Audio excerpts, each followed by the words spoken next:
1935, the Lions win the NFL championship. The Detroit Tigers take the World Series.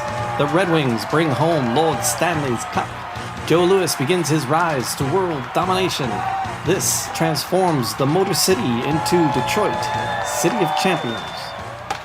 It's time for happy hour. Oh, wait, no, wrong podcast. No, it's a happy hour. It is happy hour, though. It is Detroit City of Champions. Yeah, happy Always hour. kind of a happy hour because Sure they're happy stories. That's my other podcast, Man Cave Happy Hour. I was actually, the music was playing, and I'm like, wait, how do I start this? Hit the button. It's been a long week, man. Hit the button. It's been a long week, but we are working on a great story. It's Detroit City of Champions, the 1935 year.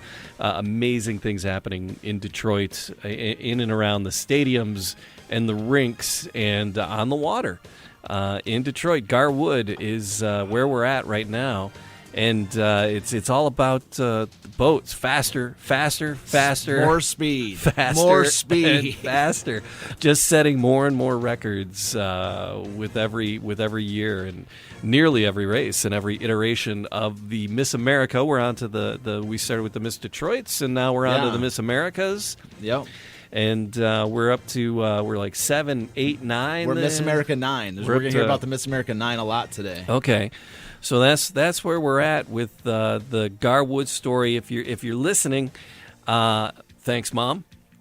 Yeah, thanks, Mom. Thanks, my sister Catherine, who's like our biggest fan, and of course Chris is a huge fan, yeah. massive fan. Hello, Chris. I'm sure he's listening. And people listen to the podcast wherever, whenever, however.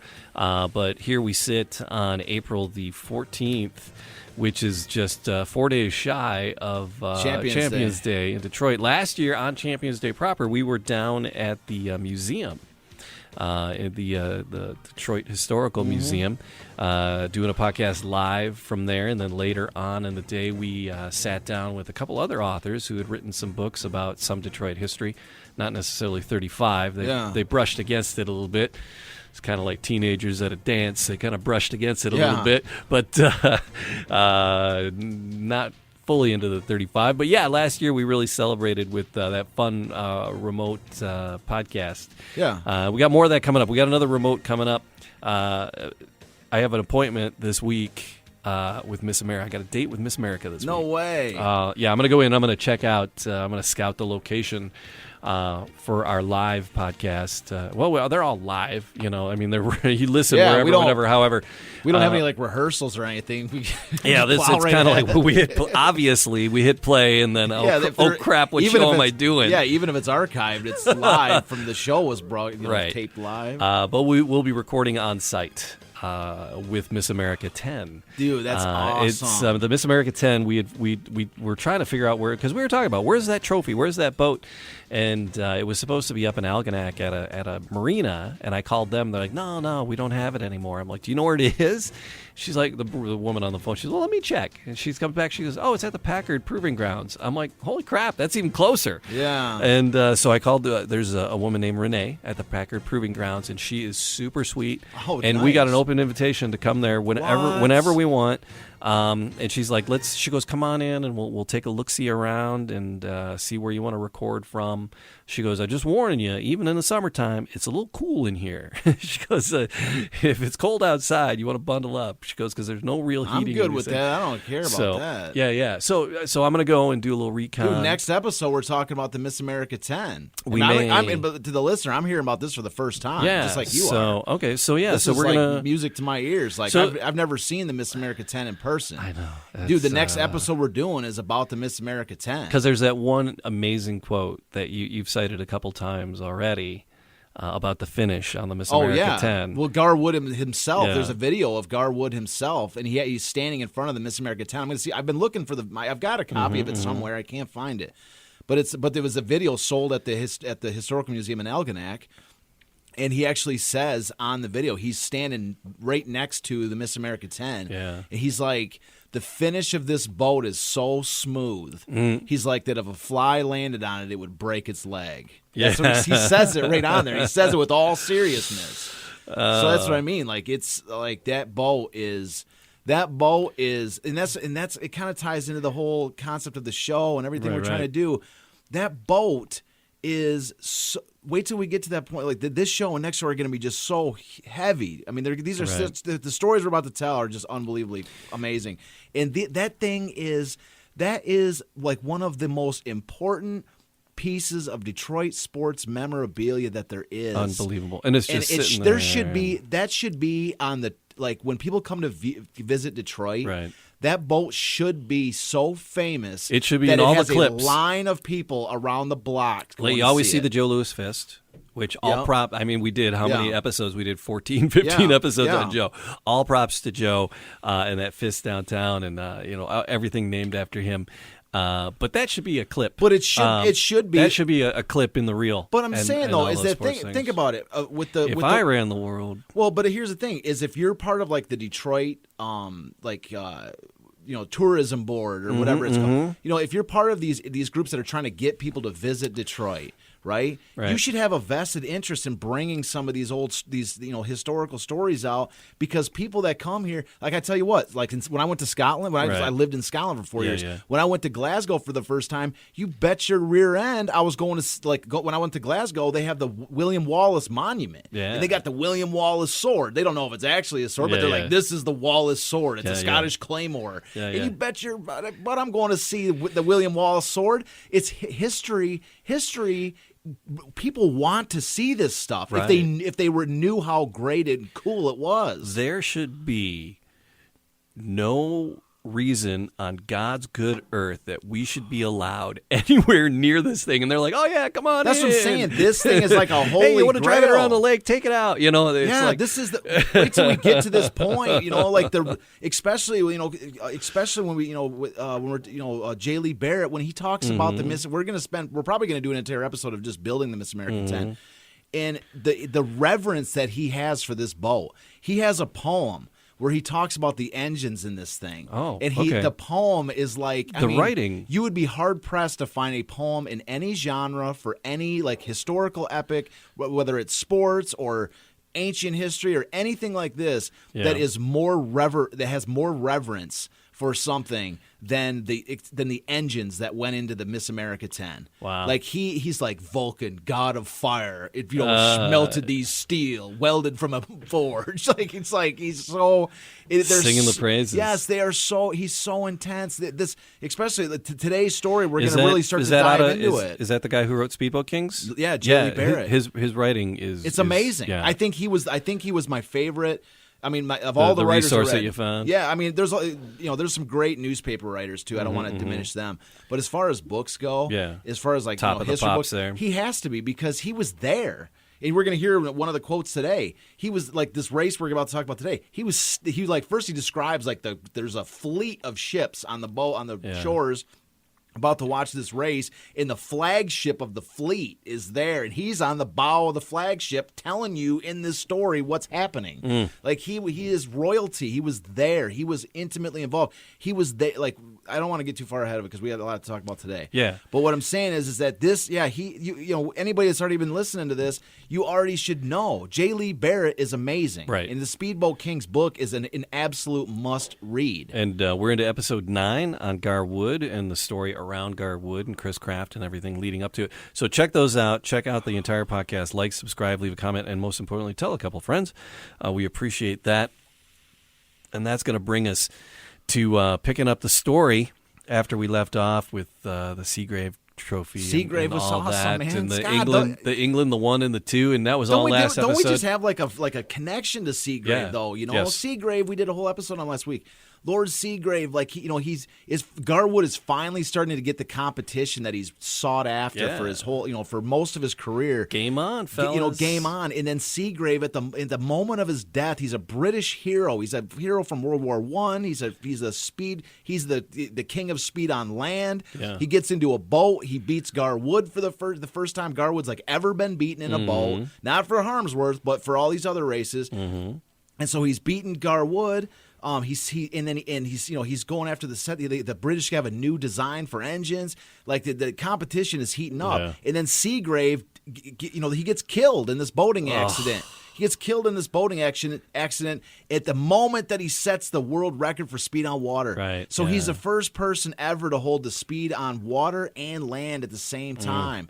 This guy is such a legend. Right. And he dies. And so the death of Segrave, as we were sort of ended it with last week, the death of Segrave just completely ignites the British fascination with speed on water. Is that the death of the competition?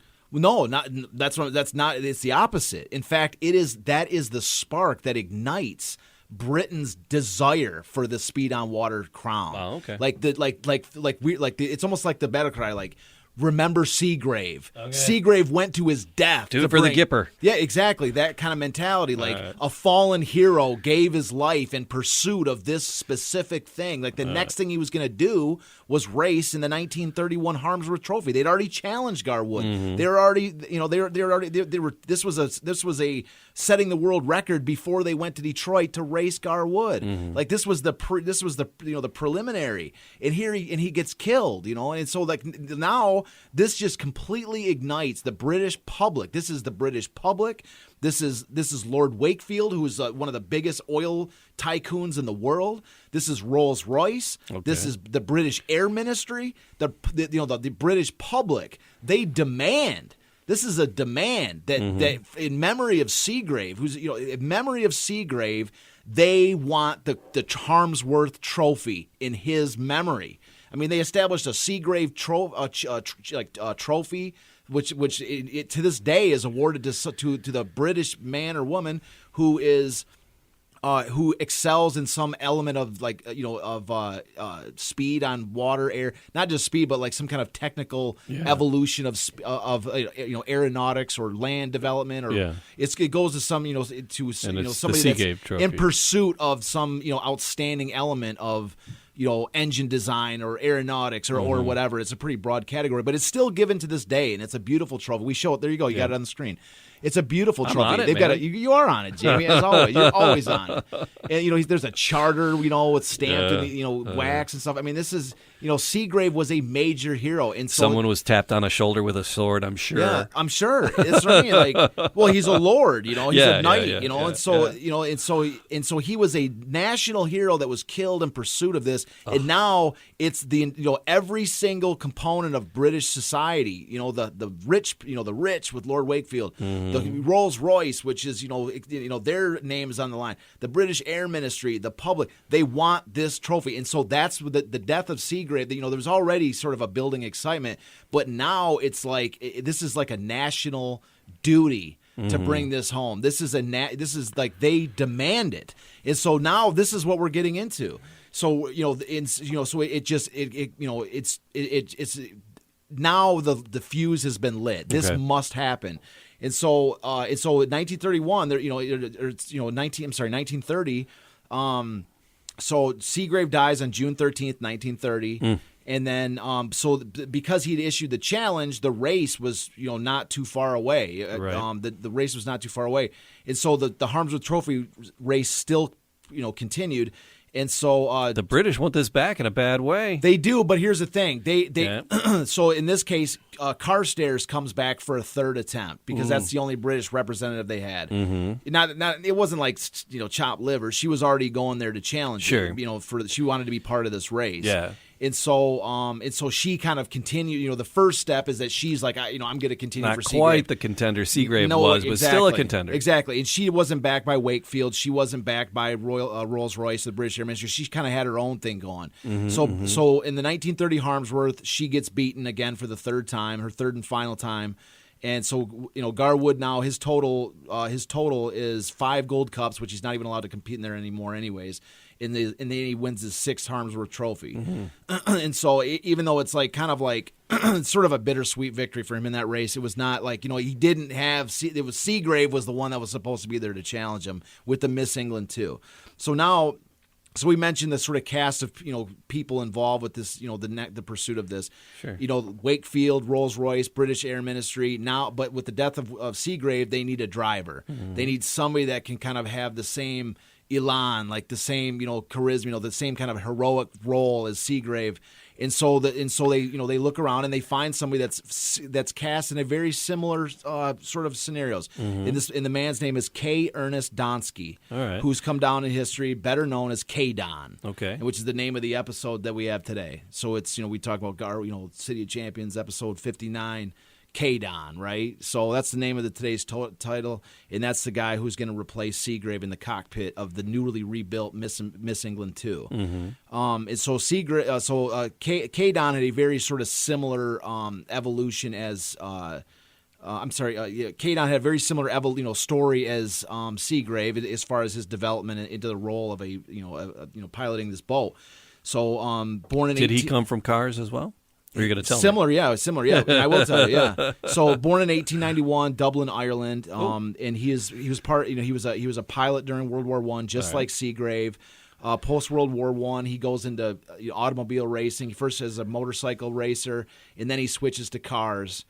Just like Segrave, he was an auto, a car racer. But in sort of unlike Segrave, the Segrave was all about like kind of setting records, whereas like K-Don was more of like a racer.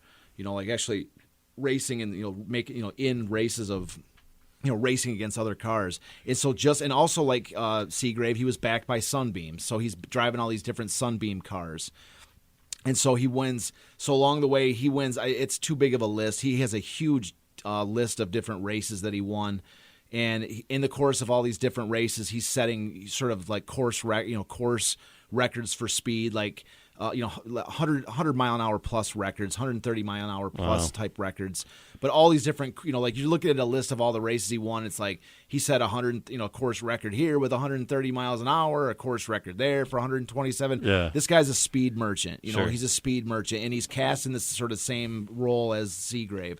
And so, so K-Don enters the cockpit of, as we mentioned, the newly rebuilt Miss England 2. Mm-hmm. So you would think I always kind of was wondering, like, why would they Segrave died in the Miss England 2, like wouldn't they start out with the Miss England 3? Yeah, and that's a question that's never really been answered directly by any source.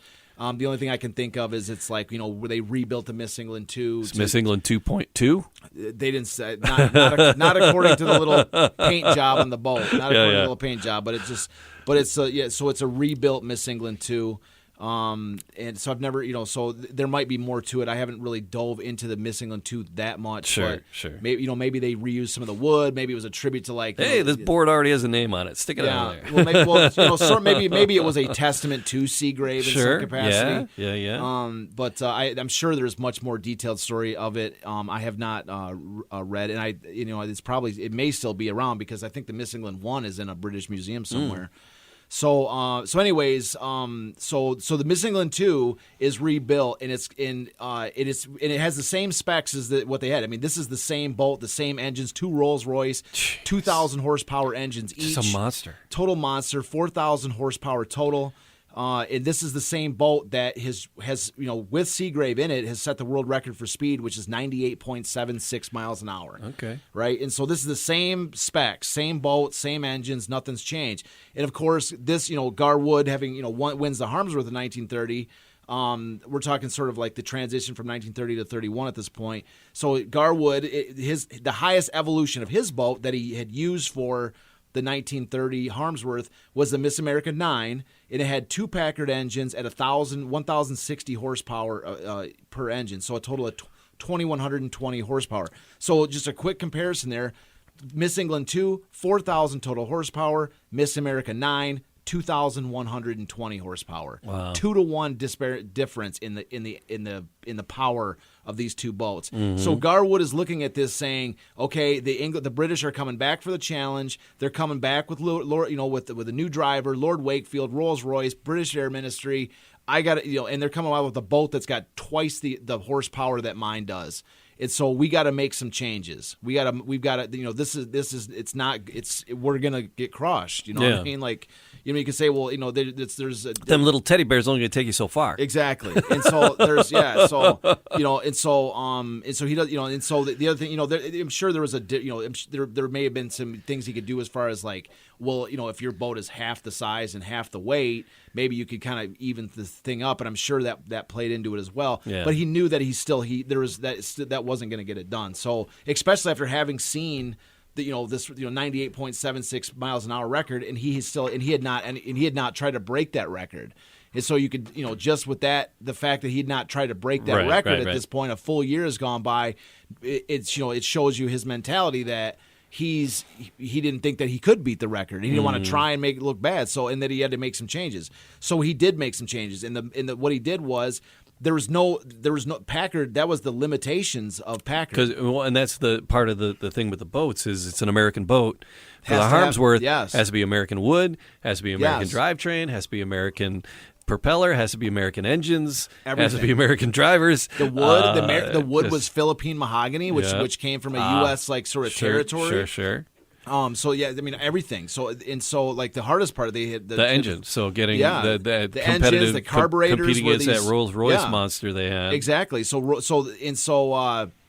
that was the Packard. That was the limitations of their engine design. They couldn't take it any higher. Mm-hmm. Like they're not coming out with a new 2,000 horsepower Packard engine. And they're just not doing it. And so, and by the way, that engine had already been modified from its original 770 horsepower. Gar Wood, they'd already modified this thing and shaved every bit of metal they could off in order to get it up to the from 770 to 1,060. So this thing had already been modified heavily. And comparatively, take a sip. And comparatively, the United States at this point isn't like all hands on deck. We're out here to set the stage, whereas England was totally pulling all their resources and putting it behind their driver. Sure. Gar was just Gar going, well, I sold a lot of hydraulic lifts. We're still doing pretty good. So he was funding this on his own, whereas his competition was the entire British Empire. Absolutely. Exactly. Okay. And the all thing right, put that into perspective. And the other thing, too, is that Gar Wood has won so many races, they're like, Gar doesn't need our help. Yeah. They don't need our help. Gar's got this. He's on it. He works with Packard. Packard lets him do, I'm sure he works, hand in hand with Packard. But Packard's not necessarily, but at this point, Packard has no plans to develop a 2,000 horsepower engine. Right. So he's got For why? We're not war. We're not trying to go bigger, better, faster. Exactly. We're it takes a ton of money to develop it. So it's not. There's nothing in the offing. So what he does is they add what's called superchargers. And a supercharger, what it is, the general idea. I'm not some big engineer with cars or anything, but I know less about cars and engines. Me too. Than I'm about going with sports. what J. Lee Barrett says here. What did J. Lee say? I'm going with J. Lee Barrett and trust he knows what he's saying. Yeah, I call my brother. Because what he was talking about is along the lines of like a compressed gas is fed into the engines. That's why they call it a spark plugs in that. All right. So it sounds pretty good, right? I think that makes sense. Superchargers. I know that's what they did. So they added 4 superchargers to these 2 engines. So 2 superchargers per engine, which what that did was it raised his Packard engines, each engine from 1,060 to 1,400 each.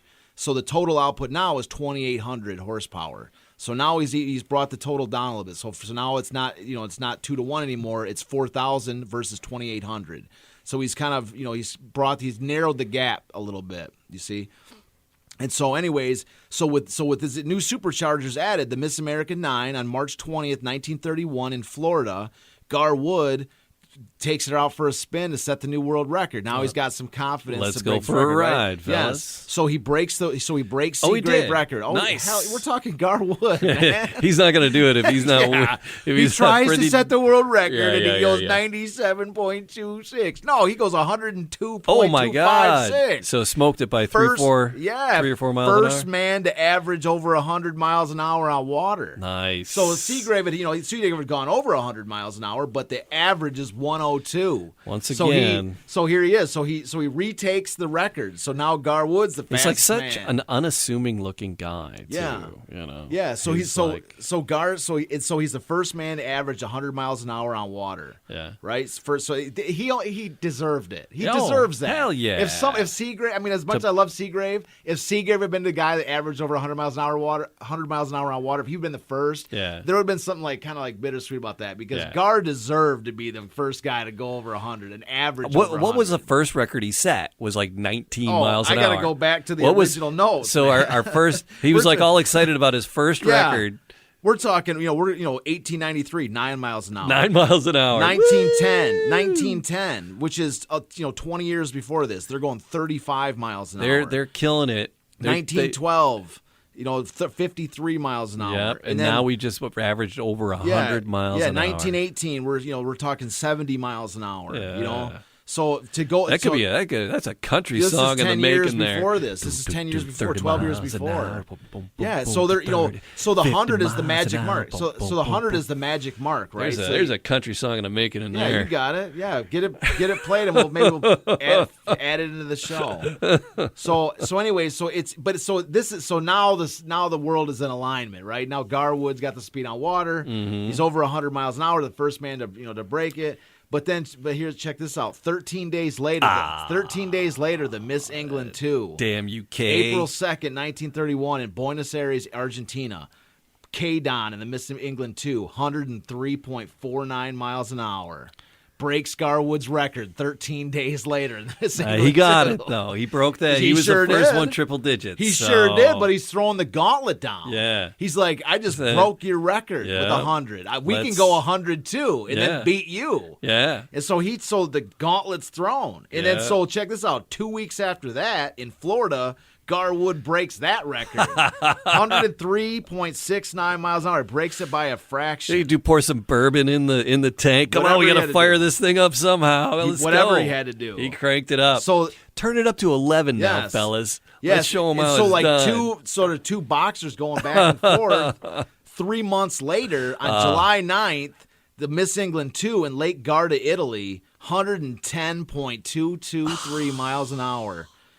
110, so that's Miss England 2 breaks Gar Wood's record by 7 miles an hour over. 7, that's substantial. And following the race, Kaye announces a challenge for the 1931 Harmsworth. Oh, game on. Game on, man. This is July 9th, 1931. So July 9th, 1931, he announces the challenge for the 1931 Harmsworth, which is, of course, going to be in the late summer, if not shortly thereafter. So for 2 months, Kaye and them, with the fact they went back and forth, and then Kaye and Miss England 2 has the last word on speed. Yeah. Now the hype for this. Yep. Now is the hype session that's beyond compare. There's just massive hype between. So the hype is USA versus England, Gar Wood versus Kaye, Packard versus Rolls Royce.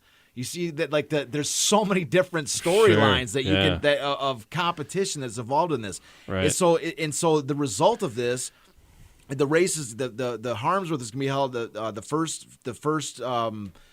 heat of the Harmsworth. There's 3 heats, and the best 2 of 3 wins the Harmsworth. And so the first heat is held on September 6th, and this is going to be in the crowd that shows up for this is. It's going to be a whole sort of story we're going to get into after the quote that I'm about to read.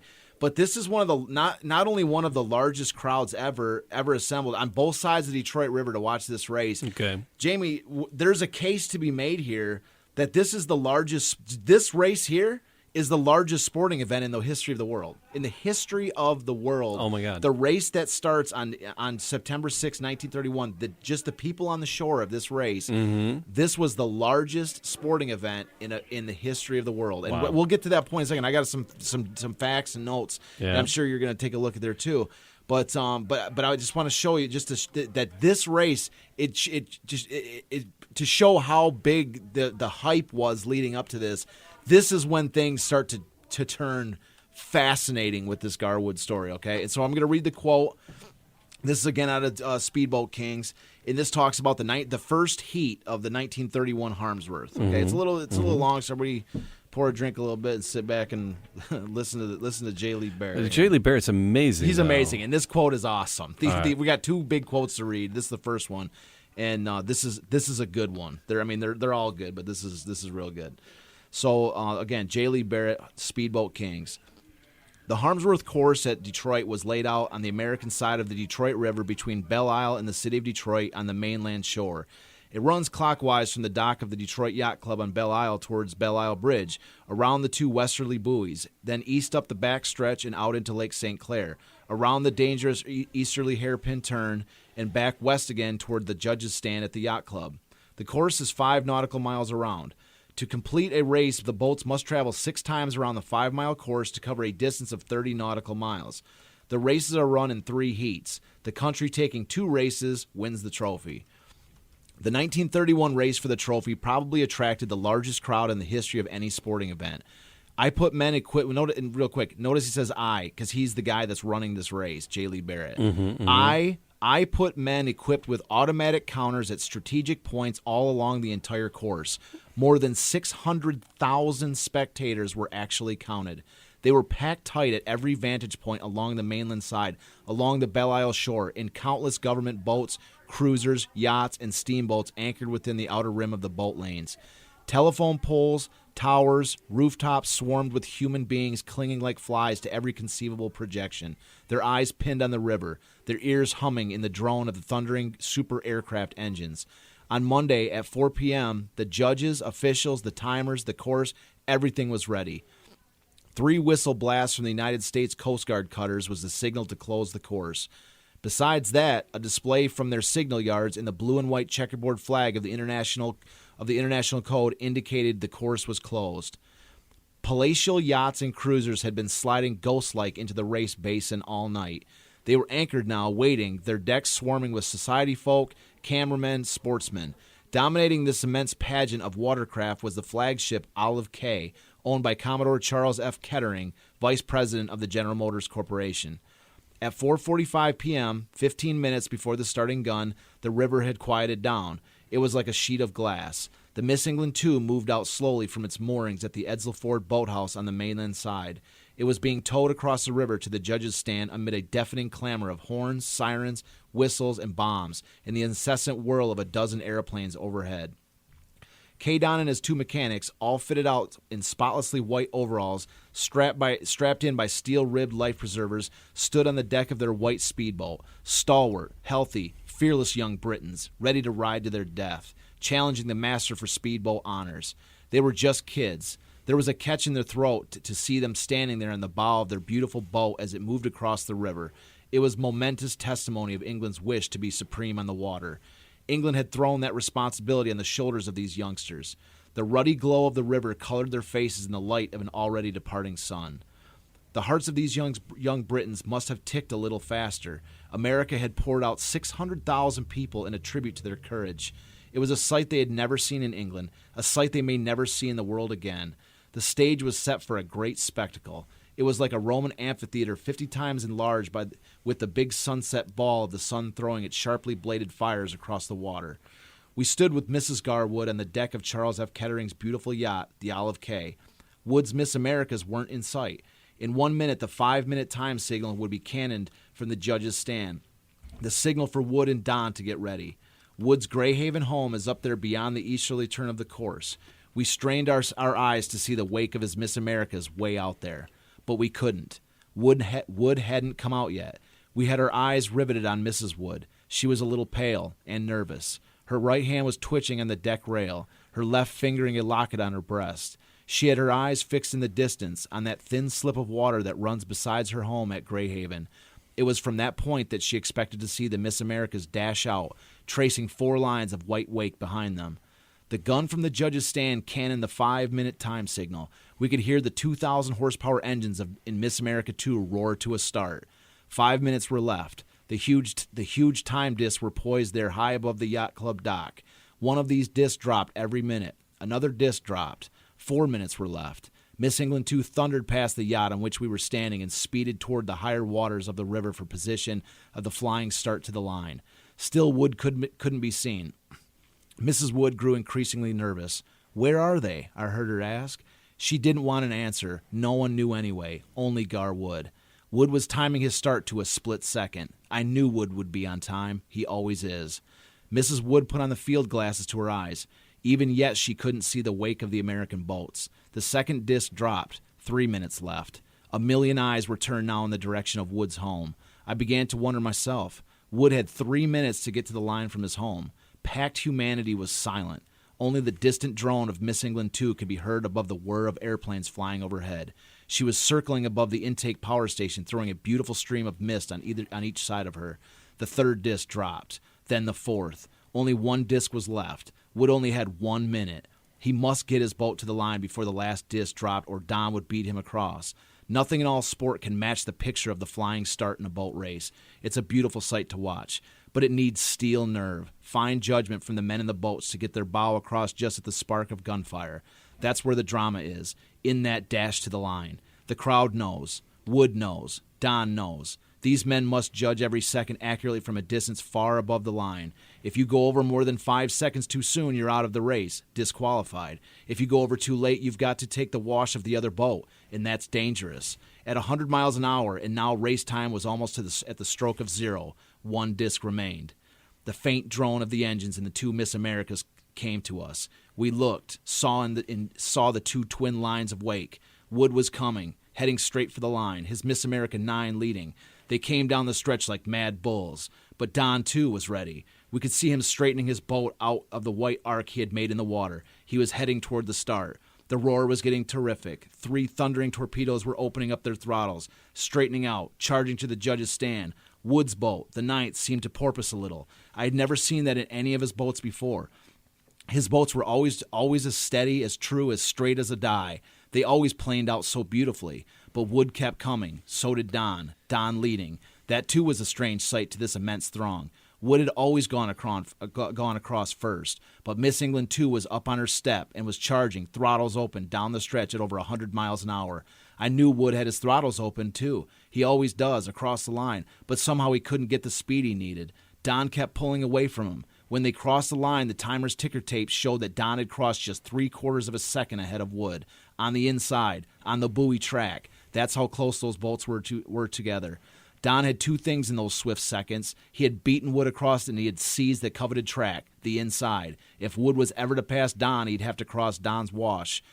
Wood never passed him. Don sped his boat around the course to a new Harmsworth heat record of 89.913 miles per hour. To this day, in 1939, that record has never been beaten. It meant that on a straightaway, Don had to travel well over 100 miles an hour to achieve that speed. Man. Wood is beaten. So there you go. You can see him just a half step behind him. We actually have a photo of that's the that photo heat number 1. That's the heat number 1. So half of one of these races is before they get to the start line. It's the engineering. That's what I'm saying. It's 3/4 of the race because you got to build the damn thing. That's what I'm trying to say. You got to engineer the damn thing. That's what I thought. You got to drive the damn thing. It's one of the things I thought was so interesting about this story was.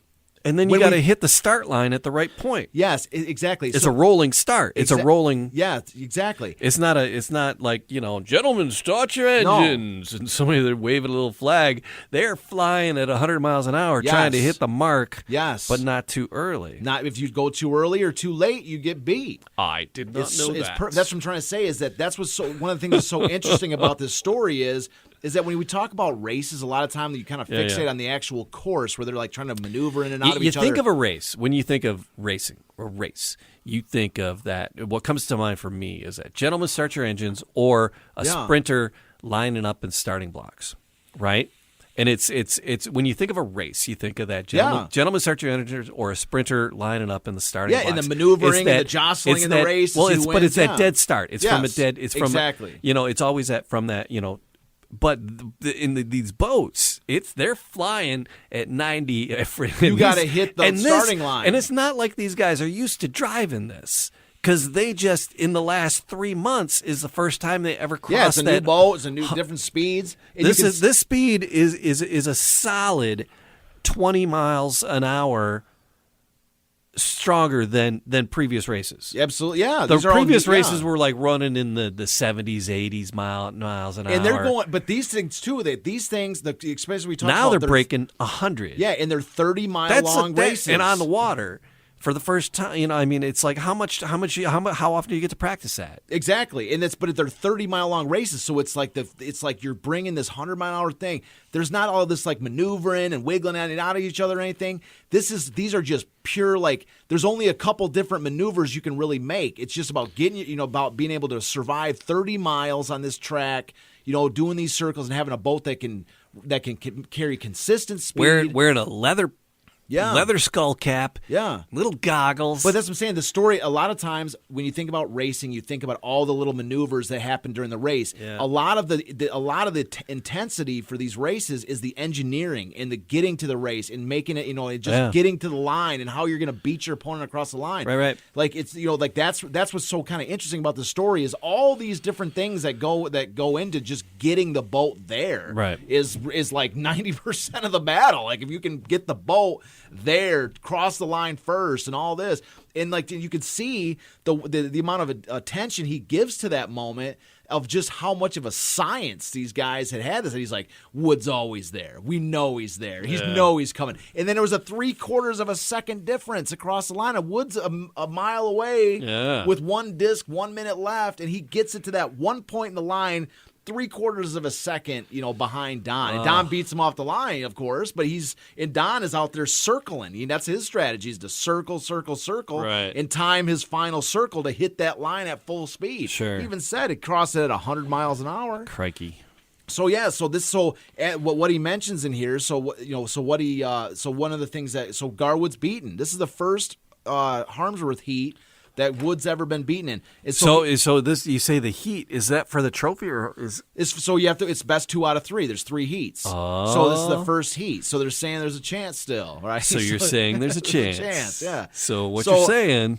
Yeah, so Wood gets beat. It's the first heat in a Harmsworth he's ever beat. And we've already talked about the ratcheting up of intensity for this race. Yeah. 600,000 people come to the Detroit River. These are majority Detroiters, Canadians, right. These people that have been used to seeing Wood win every single time. Right. And now Wood in the very first race gets straight up beat.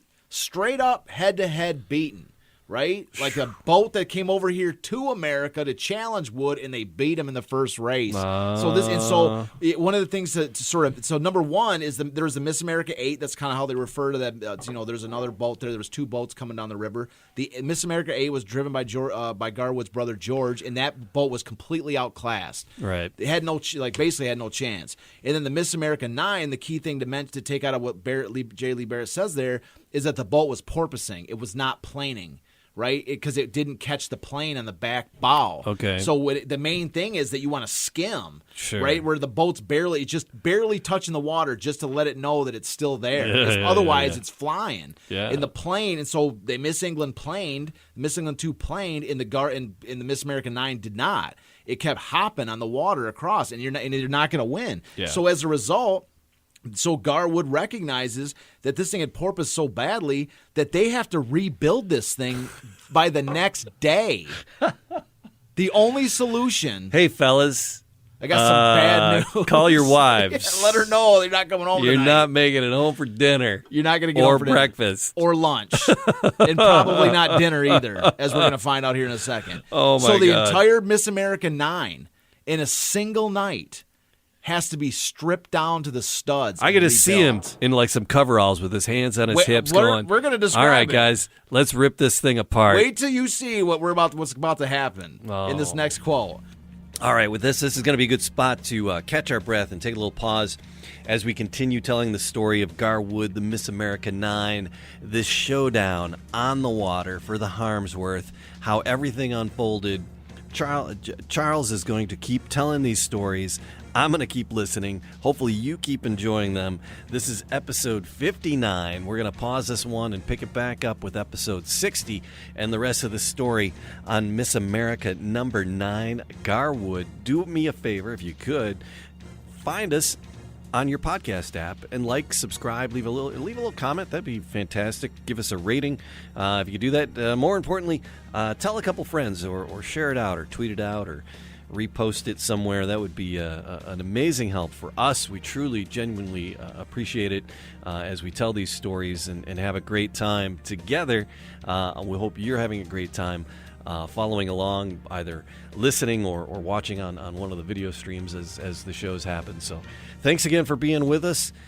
Till next time, we're going to pull it out of the water and scrape off some barnacles. See you next time. It's Detroit, City of Champions, the podcast.